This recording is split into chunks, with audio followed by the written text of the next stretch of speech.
Green Cooling scores with the 13 Pro-Am Community Rugby League Show. Yes, welcome to episode 5 of the 13 Pro-Am Community Rugby League Show. I'm Steve Beech and joined, as always, by my co-host Dave Parkinson. Well, Dave, it's been another big week, hasn't it? It certainly has, absolutely. We've got loads of guests this week. We've got Challenge Cup talk to bring you and a first look towards the new National Conference League season. So let's dive straight in. But just before we do, I'm thinking, episode 5, where did that go? I know, it's not even started properly. We're nowhere near the start of the season yet. Just shows you there's lots out there still going on before the season has started. And let's get started with significant changes in the National Conference League following the AGM we were on about last week, which we told you about. Mike Denning's been appointed as the new chairman, I believe. Yeah, and he brings a whole wealth of experience. I had the chance to catch up with him to hear his thoughts about stepping into the role. This is our chat. So on the other end of the line, I've got Mike Denning. Mike, it's been recent good news for yourself, voted as new chairman of the National Conference League. How do you feel on it? Yeah, it's a bit mixed. Mostly just said good news. I'm not sure everybody would think it was good news, depending on which way you approach the job. Listen, I'm obviously honoured to be asked to stand as chairman. I feel as though I've only been around for 5 minutes, but I know it's a lot longer than that. And big shoes to fill with Trevor, stepping up as president. But I'm grateful to the committee for the nomination, and I'm grateful to the clubs for voting me in. I was going to ask you, because I know we've known each other, for quite some time, from when we were speaking with you over at Thatto about the new barn and stuff like that, or at the time the new barn, that when it was built and what have you. But how long have you been involved with the National Conference League for? Well, the National Conference League, I've been involved since Thatto Heath joined the competition. And then, so as a representative of the club, I've been involved in all that time since they first came into the old Division 2, I think it was then. So, to be honest with you, it feels as though in all my tenure as a chairman of the Thatto Heath club, I've been involved in the NCL. So it's 20 plus years. Right, okay. I hadn't realised it had been that long. You said that it had only been, or does it feel like it's gone by in a flash? It feels like I just still feel for some reason as I'm the new kid on the block. So I'm certainly not in terms of years of age, but with all the experience that's around me in the clubs, I still feel as though I'm just very new at this. I feel we've got a really big season ahead of us for the National Conference League. Yeah, I think we have both on and off the field. Got a lot of challenges. The whole game has a lot of challenges, hasn't it? And the NCL, we've done a lot of work, as you know, Dave, because you're with us on the management committee. We've done a lot of work in the pre-season, looking at clubs and structures and stability and helping out where we can.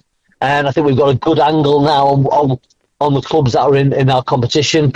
I think there's been a lot of levelling out with teams. There'll be a few surprises this year across the division. So, yeah, it's exciting times. It certainly is, and like you say, I suppose from a National Conference League perspective, it's only as strong as its weakest member, isn't it? Well, 100%. And that's, something that, Trevor kind of introduced and I'm keen to continue.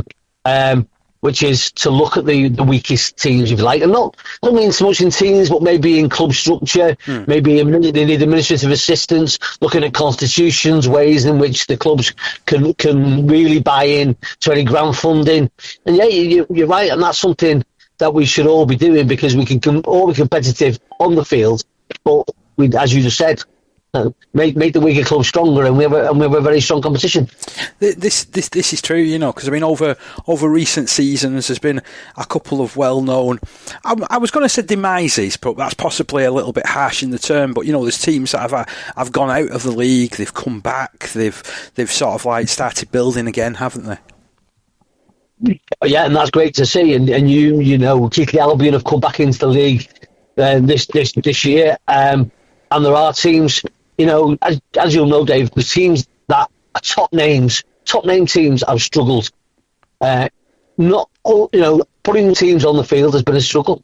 Getting players to the football, times have changed, and whilst we need to move with the times, we need to acknowledge we're 40 years next year, the NCL. We need to acknowledge those teams have been around for a long, long time, and you know what? And if they're struggling, we need to make sure we're helping them out. Yeah, I mean that's a good point, and it's really interesting that we're heading towards 40 years of the National Conference League. I mean that's going to be one heck of a season next year, isn't it? I know I'm almost bypassing this season, by the way. Yeah, no, listen, every season, if you've got as many clubs as we've got starting off a season, every season should be a great season. But, we've got something to celebrate next year, and the committee are going to do all they can do and perhaps set up subcommittees to make sure that 40th year is recognised, and all the people who've been involved along the way are celebrated for everything they've done. So a couple of other bits of news from the AGM. You've already mentioned about Trevor moving to president, so it's really good that he's going to remain involved with the National Conference League with all the experience that he has. Just how important has he been to yourself on your own journey on the committee? I've known Trevor for quite a while, and he is a wily old fox. You won't mind me saying that. He is very, very good administrator. He listens. He's very forthright. We've both been blessed with having Peter on our shoulder as well. Peter will be forever missed. But he was such a strong voice for the community game, and both Trevor and I have kind of got that from him. And yeah, Trevor's still going to be there. He's still on my shoulder. Long may that continue. I know he wants to retire gracefully, but I'll make sure that's not in the immediate future. And as well, Tony Johnson as your vice chair as well. I mean, from all my time on the committee over this last couple of years, he is so thorough with everything that he looks at, isn't he? Tony is. There's nobody quite like Tony Johnson. There is a few people spread across the country who can have the breadth of knowledge that Tony has, and I was so grateful to him because he's been vice chairman for a long, long time. But in the discussions we had with Tony before my nomination, and Tony was quite happy to remain as vice chairman and provide that vital support, which he's done. We have many a battle, as you know, at management meetings, but they're just forthright views, and if we all agree with each other, then we get nowhere. And this is the thing, isn't it? It's all done in the right sort of format, and we move on and we take into account everybody's view, don't we?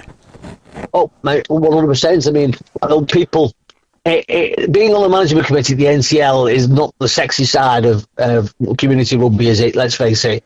We've got to be there. We've got to make some decisions that are not popular. We've got to do it in the best interest of the majority. And yeah, of course, we're all from different areas, countrywide. So you're going to have regional discussions, and you've got to make a decision. And I'm no doubt that there'll be decisions that I'll make which will be far from popular. But there will be a majority decisions, and hopefully will be best for all of the members. And again, I've got to ask around. You mentioned about regional. Obviously, we've got regional club reps this year, haven't we? Yeah, that was something we'd been spoke about for a little while. The constitution provided for somebody club reps for each league, which we will continue to do in some form. But we did say that it was looking from the outside very much this side of the Pennine centric, and there's a reason for that. Because apart from Tony, really, and then of course Angie came on board from Hull, because the meetings were in league and you had management meetings more than you had club meetings, it just made it easier for those representatives to get there. So I just thought, now we're doing a lot of meetings on Teams, it's easier to get communication across and to see people, not in the flesh, but of course on video. So I thought it was important that we had representatives from across the leagues, but also from the regions, so that we're in touch with what's happening in those regions. As the season progresses. Because I mean, as you touched on before, something might be happening up in Cumbria that we're not aware of down here. In Lee, Wigan, and St Helens, and conversely, there might be something happening in Hull that we're not aware of. So I get the thought process behind that. Yeah, we'll have to see. How it works. But that is exactly the thought process. Let's not wait till we're 2/3 the way through the season to find out in a particular region that a particular club has got a problem. Yeah, let's not wait for the club to come and speak to us. Let's make sure our regional officers are aware of what's going on in that area, and we put the assistance in where we can. That's smashing that, Mike. I'm looking forward to working alongside you as well, so I'll be providing me regular stuff for you too. Well, David, listen, as I said to you, it's been invaluable, and your contribution and the way that the NCL has been promoted now, it's only going one way, and that's going forward. So I thank everybody for their support. Every tackle, every try, every scrum. Green Cooling is proud to be part of the Community Rugby League family. So that was Mike Denning, the new chairman of the National Conference League, and I really enjoyed that chat. It was quite insightful, finding out about his thoughts about particularly the regional officers and the club officers moving forward. In the past, it's been done off a league format, but as we've known through our following and this show, some sides, if they get on a roll, can move through those leagues very quickly. While you might have joined as a Division 3 representative, in a couple of years later, your club could actually be sat in the Premier Division, couldn't it? It could. It's a good idea. It's going to be interesting to follow it, to see how it develops and what the positives and obviously negatives as well. We've always said we'll highlight everything that happens here, but from my point of view, standing on the outside now, I think that's a really, really good idea. And we heard a couple of his other ideas there as well, and he's right, there has been a club audit which has been done, which will be shared with the clubs in order to sort of highlight some of the issues that some of the clubs have, because let's be honest, we're in a cash poor sport, aren't we? We follow a cash poor sport, and different clubs have different issues in different areas. Yeah, well, we've mentioned many times, haven't we, that the more they can help each other, certainly the successful ones can help the ones that are maybe struggling a little bit. It might be just something so simple. But if you get their heads together and sort of share ideas and things like that, then hopefully it can sustain the league in its current format as it is. Right, we're going to move on to the Challenge Cup, aren't we, Steve? Yeah, it's round 3 of the Betfred Challenge Cup, and we still have community sides in. We've got West Hull, York Acorn and West Warriors. Yeah, and one of those standout ties to come is York Acorn up against Hull FC. And we caught up once again with Acorn boss Ant Chilton to discuss their win over Oulton Raiders in the previous round and the upcoming game, which is going to be held at Featherstone Rovers. Yeah, the game at weekend against Oulton, very windy. First half we were into the wind, dropped the kick off the start of the game. Not ideal, so we had a set on our line to start, but we defended really well, to be honest. Then we tried getting back into the arm wrestle. We just couldn't get to an end of set. We were forcing the ball, knocking on, and then in defence, giving penalties, 6 against, just everything we've told ourselves not to do to start a game, just to get us off on an easy foot, but didn't obviously work out like that. But defensively, we were really physical. We were giving him it in numbers, and it went really well in defence. But we were doing too much defending because we just kept giving penalties, giving 6 against, like I say. Eventually, one of them penalties, they took 2, so 2-0 at half-time. And then second half, we said we've probably couldn't have played any worse.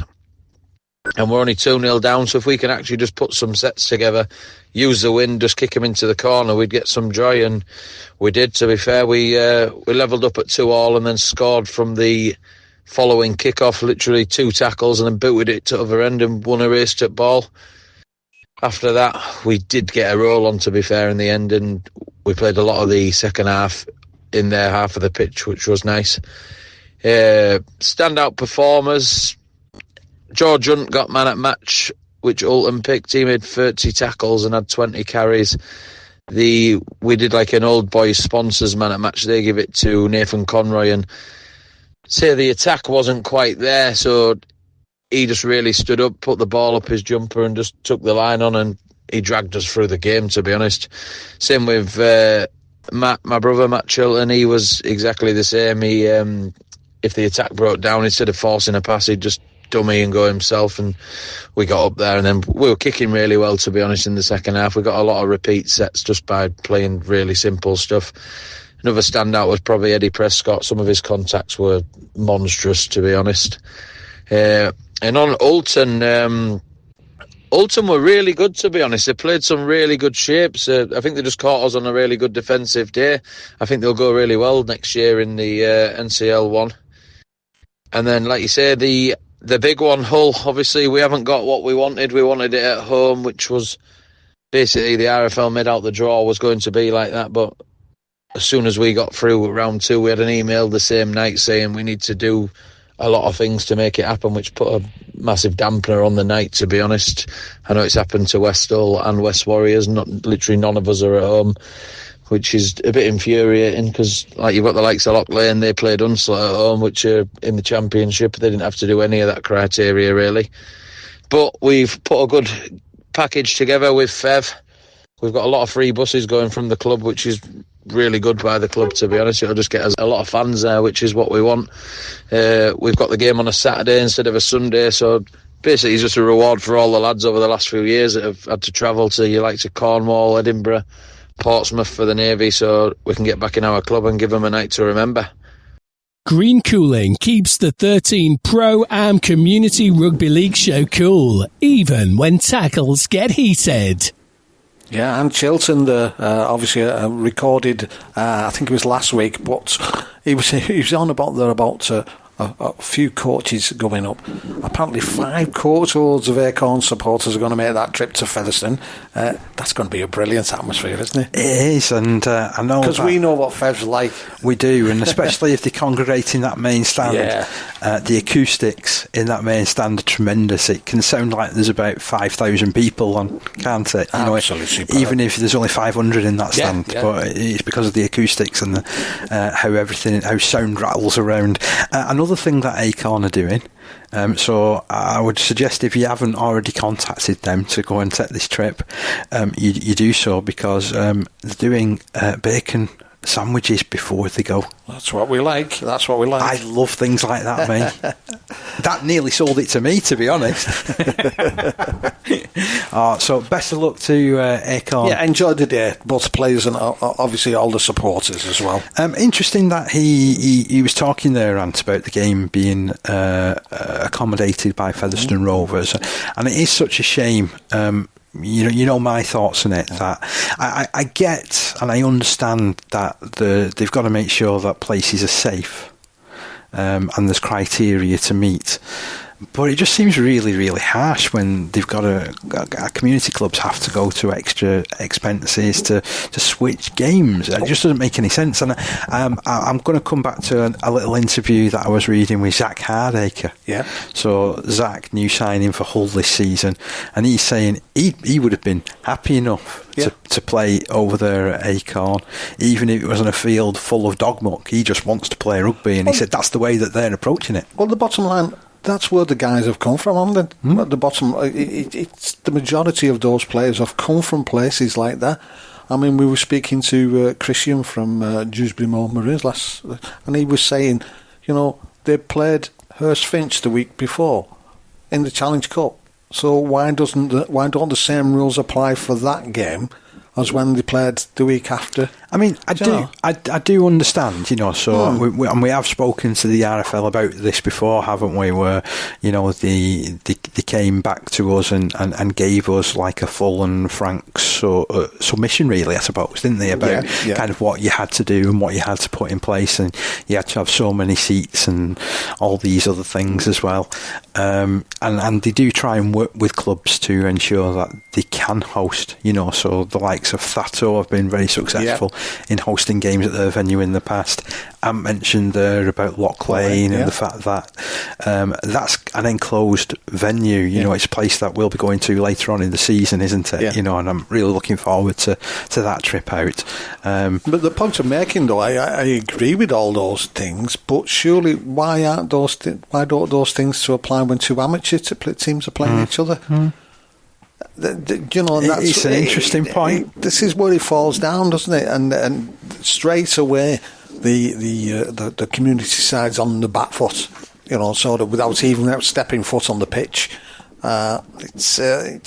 It's something where if you're going to look at it and sort of look for the chance of a giant killing to a certain extent, and I know there's safety and I know there's all those sorts of things, but sometimes you sort of got to look at it and say, come on, let's be a bit realistic at times, and look at it from a human point of view, I suppose, really, because like we were saying. This day for them is they know they're going to be in with a tough game and they're going to give it the best because that's exactly what they are. But when we were up there last year and they played Wathbrow, the crowd that there was round there, you're thinking, God, you've got some great support here, absolutely super. And that's the thing as well.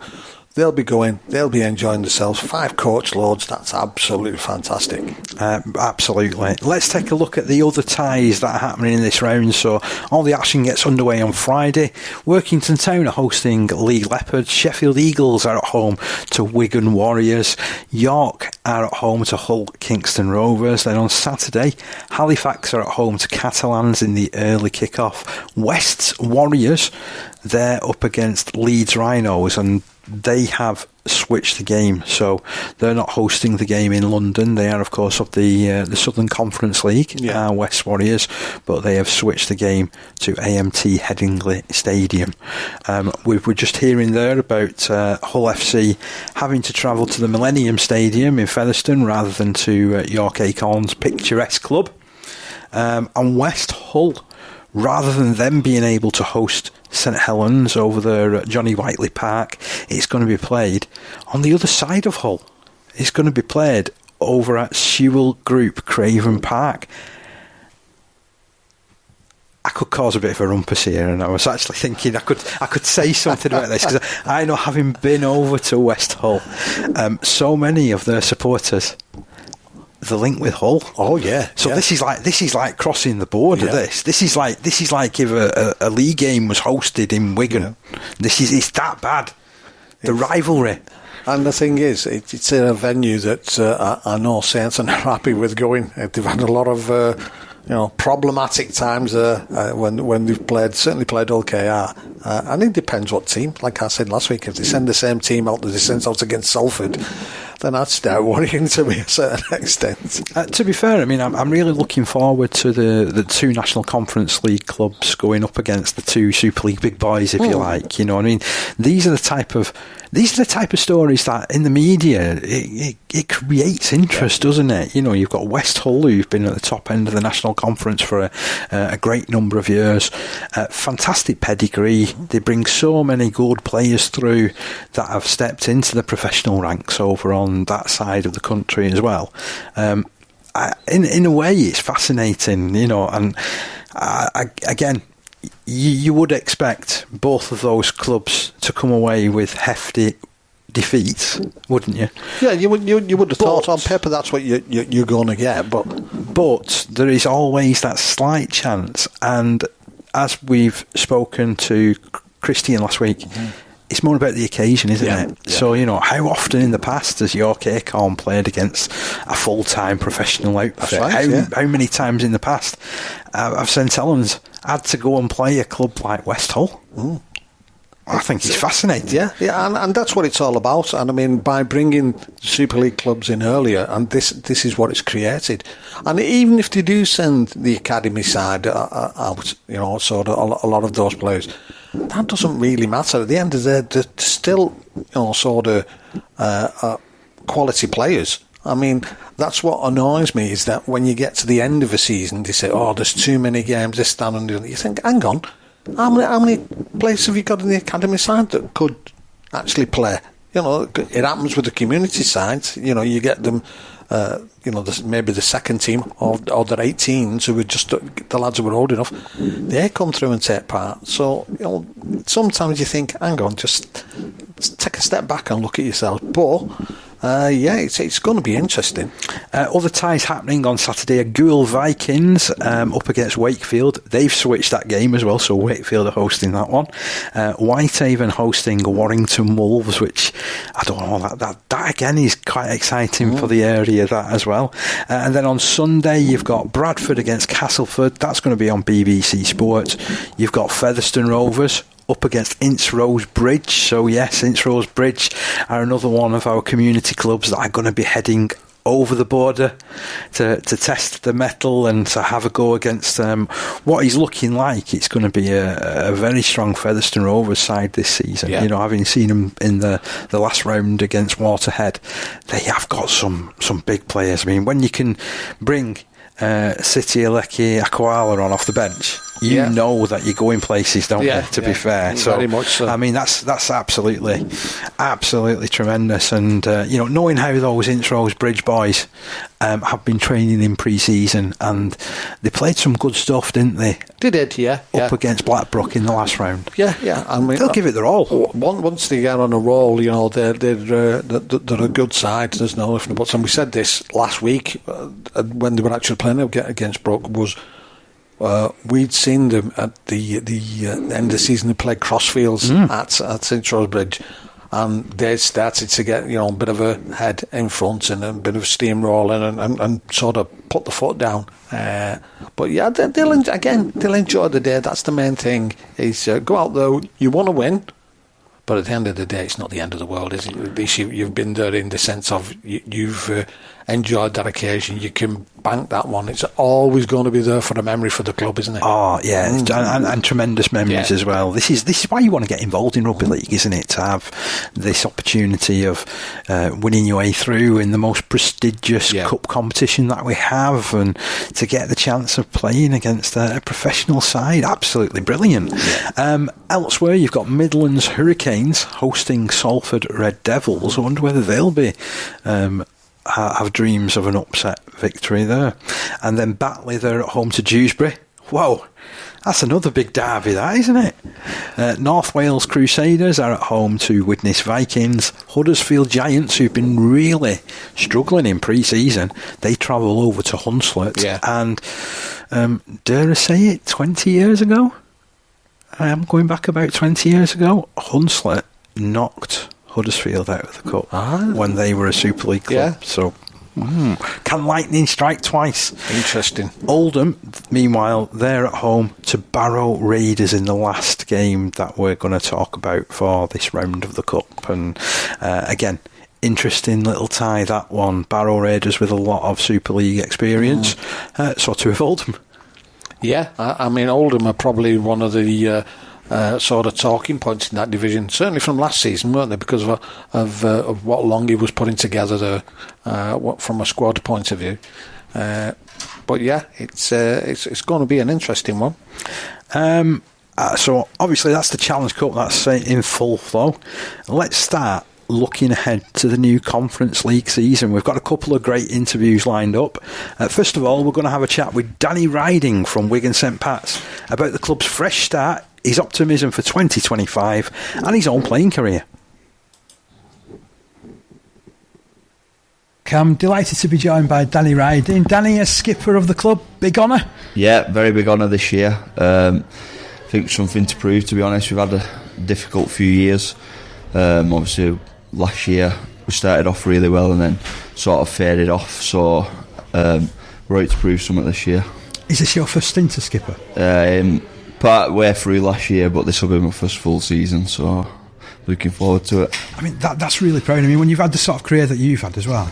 Yeah, like I said, I've played obviously highest you can at amateur with England Lions and stuff, obviously captained under 23s, but this has always been my club, and obviously to captain it is brilliant. I remember seeing you years ago playing for Lancashire as well when they were winning Tri-Nations or Tri-Series. So like I said, something to prove, to be honest, this year. I think we've got a decent squad down as well.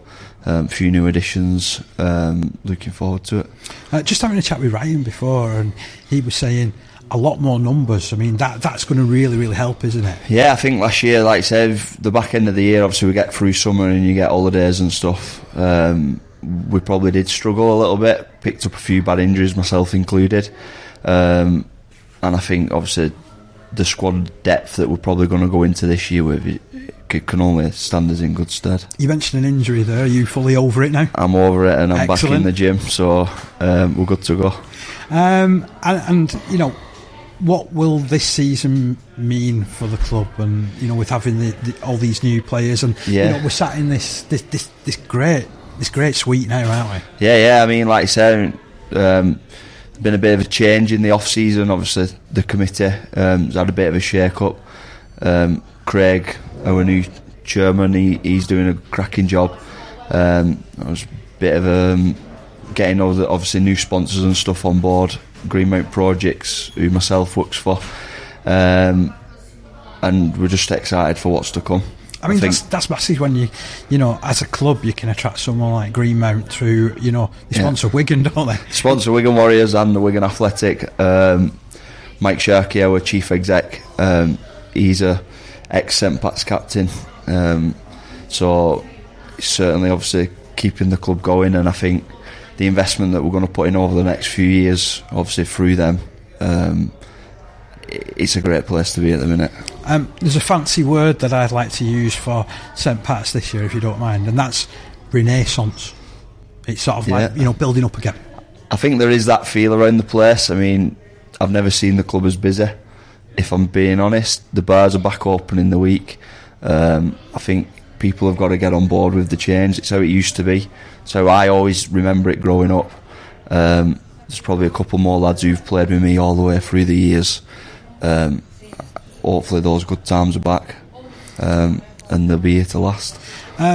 One thing that I did ask Ryan about was, obviously you're in a division which it changes every single year, don't you? You know, with half the teams either coming up or going out. Yeah.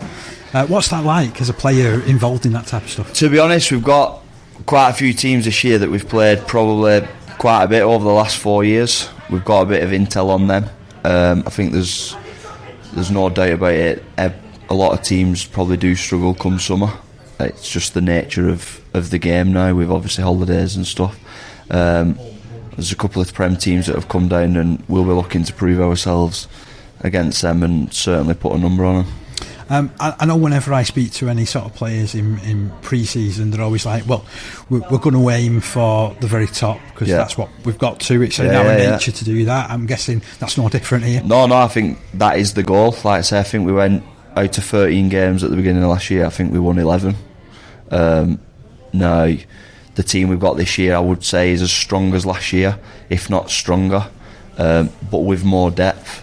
And I think, like I said, that's only going to help us as we get into the latter part of the year. And then, you know, finally from me, I mean, we've talked about, you know, your experiences, you know, sort of here at the club over a long period of time. Your sort of position has changed a little bit since those earlier days, hasn't it? Yeah. So, like I said, when I was younger, I was a centre. I've played all across the back line, really, and obviously made a bit of a transition, sort of as I came into open age from centre, then into a second row, and that's sort of been my position since. And is there much difference? A little bit. Probably prefer the physicality. I think that is a big part of my game. And being in second row allows me to be that bit more physical and dominant in defence, but also in attack. I just think it suits me, to be fair. I was going to say, you probably end up with an extra 10 carries and an extra 20 tackles to you now, don't you? I do. I'm probably a lot sorer body, but that's why we play the game. We want to be involved, so looking forward to this year.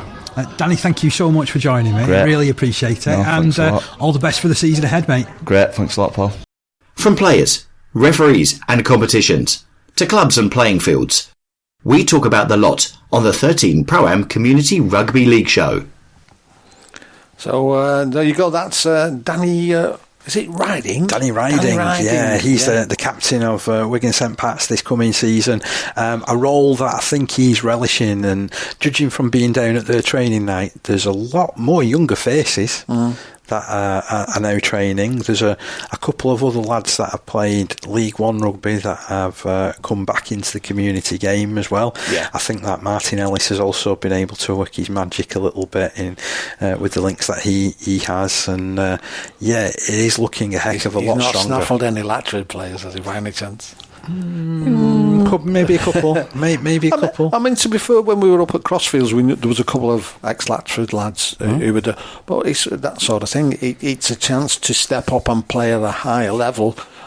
So if the opportunity is there for them, then you've got to go for it at the end of the day. But you also heard Danny say there about the fact that there's a lot more players that are knocking around the place. I mean, it was lively going down to the club and doing those interviews.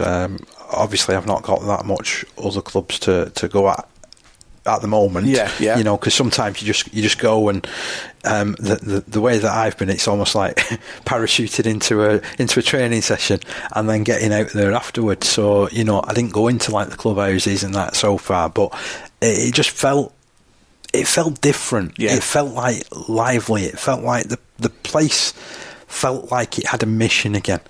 And we went to St Pats last season, didn't we? And I said to you, I said, boy, isn't this place looking tired? Yeah, that's right, yeah. It was against Dewsbury Moor, wasn't it? Yeah. If I remember rightly, yeah. And it's not tired anymore. Yeah. It's not tired anymore. There's a bit of TLC that's gone on there. Yeah. You can tell. You go in there, there's, you know, loads of kids that had just finished their own training sessions. The bar area was pretty busy. They had to put a sign up on the door where I was doing the interview saying, be quiet for 10 minutes. Love it.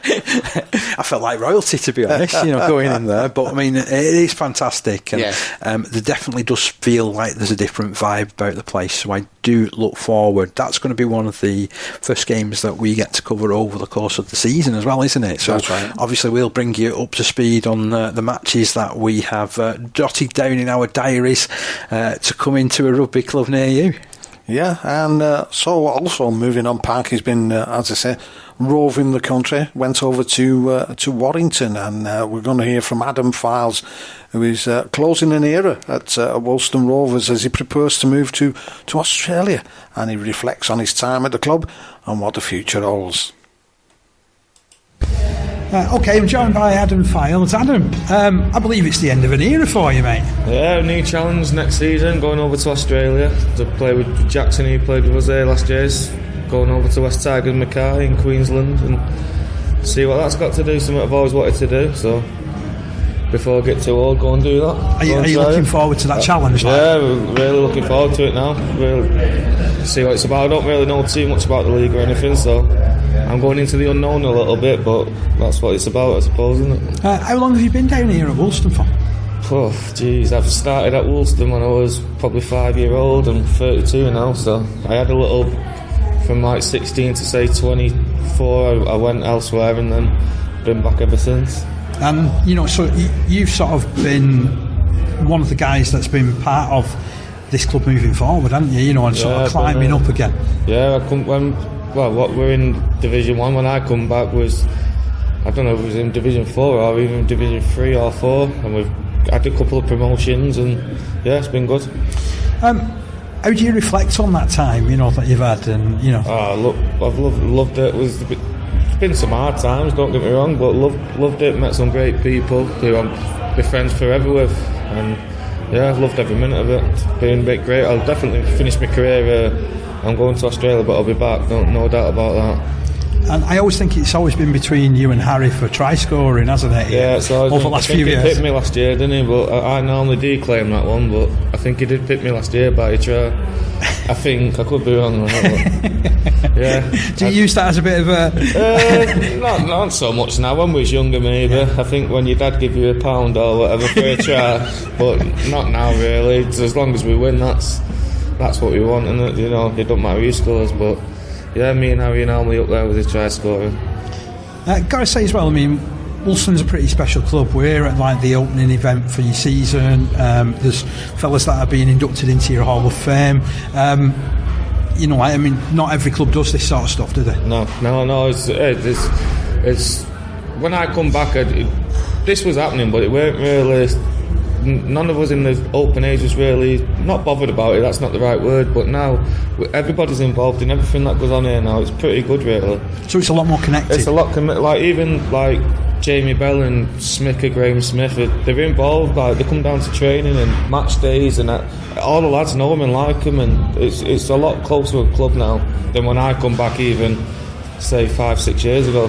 So and how's that changed? Is that just with keep having events like this? Basically, yeah. But even just on a Tuesday and a Thursday when we train at Monks's, they're there in training. Jamie turns up in his mountain boots and that, and comes on the pitch training with us. But it's good. That's how you get to know people, I suppose. Definitely. Yeah, it's good. Everyone, it's good. It's a great place to be at the minute. It's only going upwards, I think. So when is it when you fly? 10th of February not this Monday, the following Monday. Oh, so get there on the 12th. Got everything packed then? Not yet. But we will do. Oh, well, I wish you all the best. Thank you so much. Thank you very much. Thanks for this chat as well, mate. Rugby League's secret weapon, Green Cooling, scores with the 13 Pro-Am Community Rugby League Show. So that was Adam Fields ending an era with Oulton Rovers. It was great to be invited over to that evening that they were having. So it was a Hall of Fame dinner.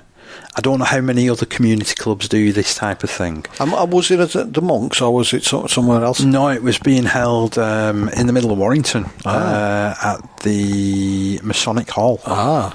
Oh, nobody knows where that is unless you've got the handshake. If that's correct, isn't it? Someone showed me on the way in. But I mean, it was a big event. To be fair, there was 15 tables, 16 tables, which were sold out. So there was at least 200 people in the room, and the coaches of the first team, Liam Lawton and Craig Woodvine, who's the Northwest men's coach, they both stood up and said about what it was looking like in pre-season and what they were hoping for from the lads. There was a presentation done to 3 older players where they have been inducted into the Hall of Fame that Woulton have. Because, I mean, we heard from Wigan St Pats, Woulton also has a fine rugby league history, doesn't it? Around these parts. Were well renowned in the early 90s for being, the team to beat in the National Conference. Because I think they won it 2 years on the trot. And then they inducted a lad called Steve Martin, who and I mention him because I'm thinking more people might be aware of him being a part of that dominant Oulton Rovers side. He played, talk about this for different positions, he played halfback and wing. Wow. But that's it. That's the community game, isn't it? It definitely is. And he has the distinction of when Woulton played in the Challenge Cup against Warrington. Talking about community clubs coming against full-time opposition, he had the honour of scoring the only points that Woulton scored on that day. So he scored the try and kicked the goal as well. Yeah, excellent.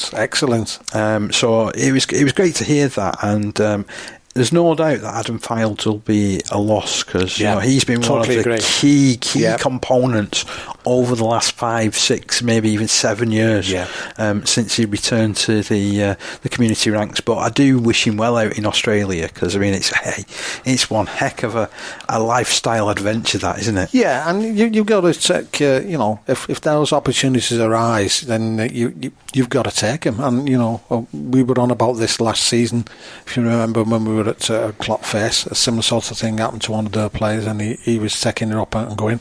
There's a couple of the youngsters from the Community Alliance who've been over, and obviously, as you were saying, I've come back on time for Whitehaven, and so that there are other ways and means of enjoying the game, in the sense of if you just play for your own community club here, it opens up different avenues and different doors open up, rather than just going sort of aiming for that professional game. If you may not be able to get it over here, at least there's some form and a different lifestyle, same as you're saying, to enjoy. But I also want to come back to you as well, because we spoke to another guy that obviously enjoys his rugby league, and that's Danny Ryding, who is over at Wigan St Pats. So it just shows that even if you don't make that step into the professional ranks, there is still the chance to come out of rugby league with a fantastic career and great friends for life. And those are the things that certainly being involved, more so over the last few years in the community game. You kind of, if you're just involved in pro rugby and you just follow, like a team, you don't always see that. You don't see those stories. You don't hear about those guys. And those guys are as important as anybody like Sam Tompkins or any of the great stars of the game. Yeah. It's just that they choose a slightly different path. That's right. But, two interesting characters there, Parky.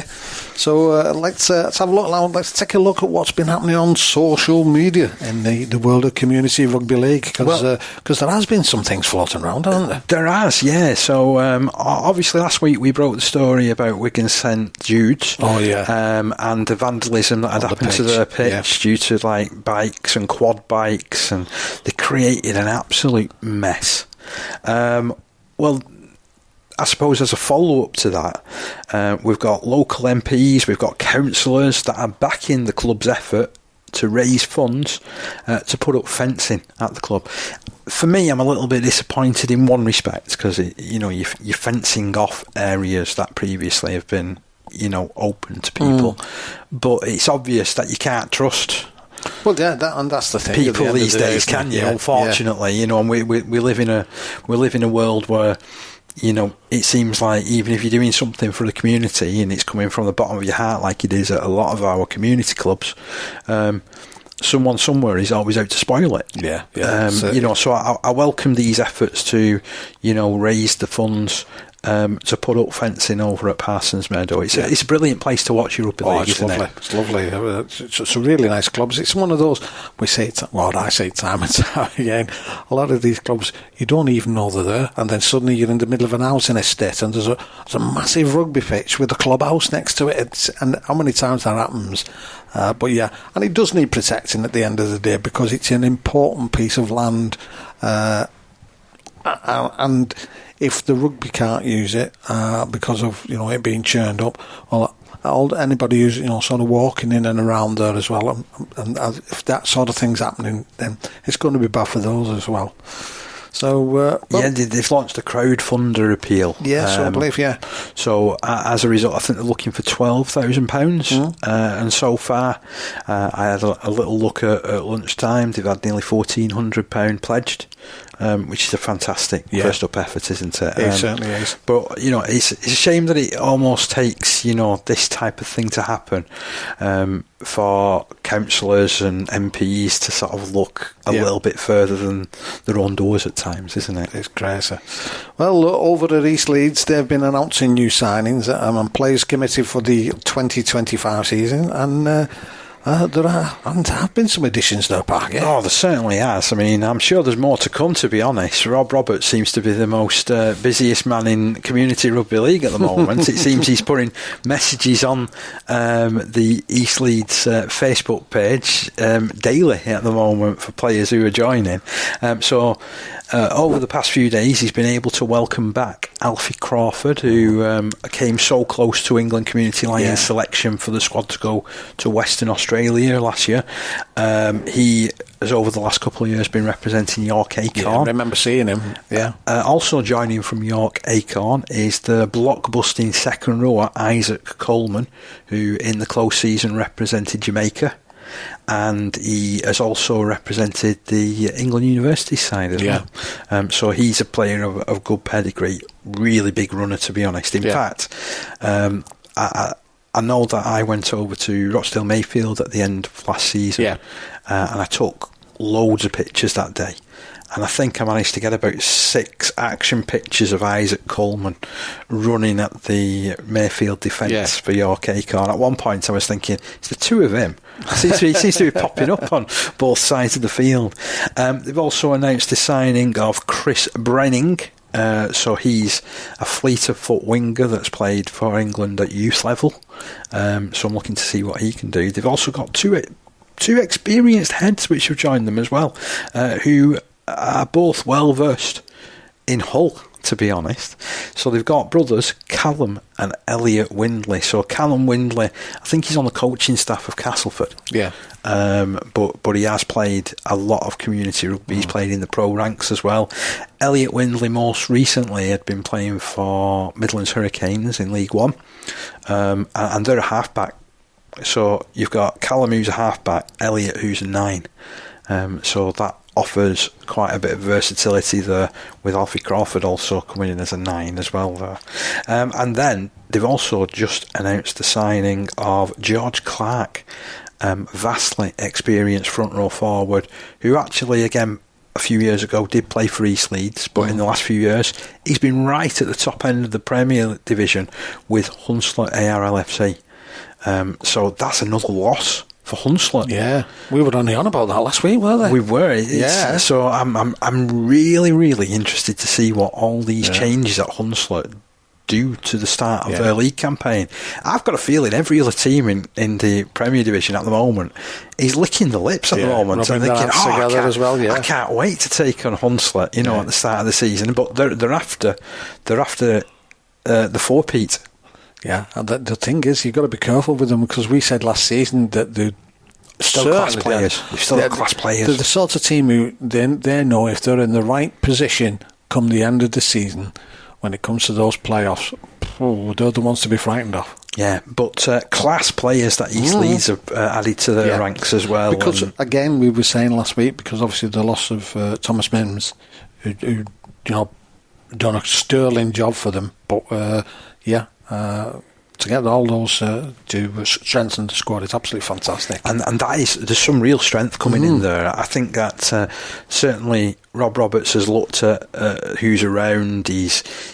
That says to me they're going for the Division 2 Championship. Yeah, it's going to be, again, we said a couple of seasons back about they're a team to watch, and certainly again I think they're going to be sort of showing some fleet of foot action, as you might say, Parker. Well, I'll tell you what, Steve, that just about wraps up another packed episode of this 13 Pro Am Community Rugby League show. A massive thank you to all of our guests this week, and to you, our valued listeners. Yeah, and we'll be back next week with more exclusive interviews. Oh, hang on. What, are you sending me out again? Yep, you've got to go out, Parker. Okay. I'll do it. We're not going to tell people where you're actually going now. Challenge Cup reaction and National Conference League coverage. Be sure to follow us on social media, subscribe to the podcast, and join us for more community rugby league action. Until then, take care and enjoy the rugby. Every tackle, every try, every scrum. Green Cooling is proud to be part of the Community Rugby League family.